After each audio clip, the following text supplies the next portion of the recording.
All right, YouTube. I'm in my deer stand. It's kind of like a confessional, except you get to be the weird priest. I really need to be over on a job, but I don't like working in the rain, part of me doesn't have the energy when it's real gray and gloomy. I mean, also because I am going through, I'm going through a hard time, going through divorce, a lot of self-reflection, a lot of sitting in pain, a lot of thinking things through, a lot of self-control and discipline to stay away from all of the self-medication mechanisms that the world indulges in and all the train wrecks that come with it. There's a lot of stuff in my life that I know I need to shovel my way out of. You almost missed seeing me, or at least hearing me, piss on an 11,000 volt electric fence. By the grace of God, I did not complete the circuit, which is good because I don't need to add that to my list of woes. For the sake of distraction, I have waded into the world of dating, which is 14 years pause in between the last time I was in that world, and it's a lifetime of difference. It is so different, and not for the better. One of the biggest shocks to me is how frequently, how available, almost a dime a dozen, how available beautiful, single, master's degree, graduate degree, executive level jobs, houses, nice cars, and single, that have raised children on their own, on the women's side. There are more high-value pretty women available than ever before in history. I don't know if I've ever met a woman with a graduate degree, never mind dated one. And there's hundreds, particularly in the cities. The more fun and expensive the city, the more it is absolutely brimming at the seams with beautiful women who were lured to that city looking for their Prince Charming, looking for their guy with security, money, looking for a good-looking guy with money. Of course, he's got to be tall. He's got to be this. He's got to be that. And, you know what men flock to expensive cities? Rich playboys. Rich playboys. So you've got this humongous wave of independent, I don't say that as a good thing.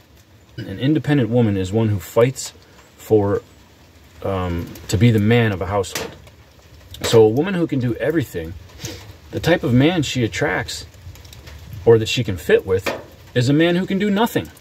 Because if they can both do everything, then they're both competing for it. And then you've got this power struggle that just does not dovetail nicely together. Now, a woman who accepts a man who can do nothing so that she's not in competition with him, she now has a child. She now has a dependent. It doesn't work that way. A woman is not designed to be attracted to somebody that lives off of her. A broken woman, maybe. You hear about that one, the girl who's wildly in love with a person who's completely incompetent because she's got a rescue complex. She's got to get gangsters out of prison and save them, and, that's the challenge. And she's addicted to the challenge. But I'm talking about people that are worth your time. If you're a whole and complete person, and if you can access your emotions, and if you can heal, if you can sit with your own pain, if you can have self-control, self-discipline, if you can deny yourself the things that you crave dopamine-wise, if you can avoid distraction, a woman is just not going to respect and admire a man that can't fix a roof, can't change the oil. What do rich playboys all have in common? Their need for a woman is to have a shinier wristwatch or hood ornament. They're going to buy a woman. They think that the more they provide for a woman, the more loyalty they'll get. The woman who shares her body for financial intimacy rather than emotional intimacy, she's an emotionally detached woman. She's not loyal.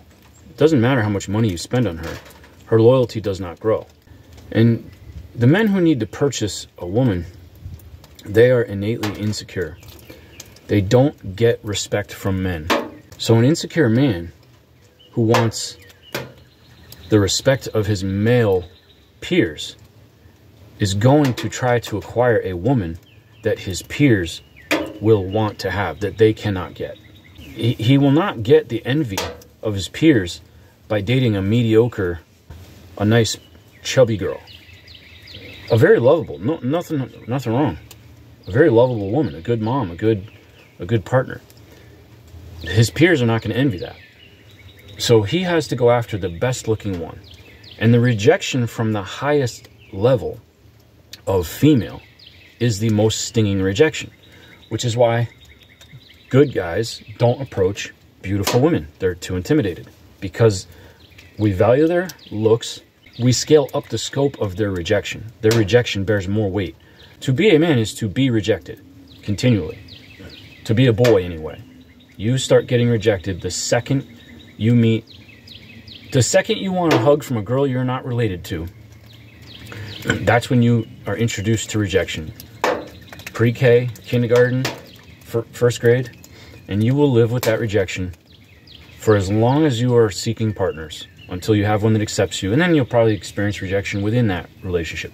So men's life is coping with rejection. Well, the footage from this one went way over what I can process on a phone, so I had to break it up in chunks. Here's the first one. As always, I appreciate your time. Thanks for watching. God bless you, and praise the Lord.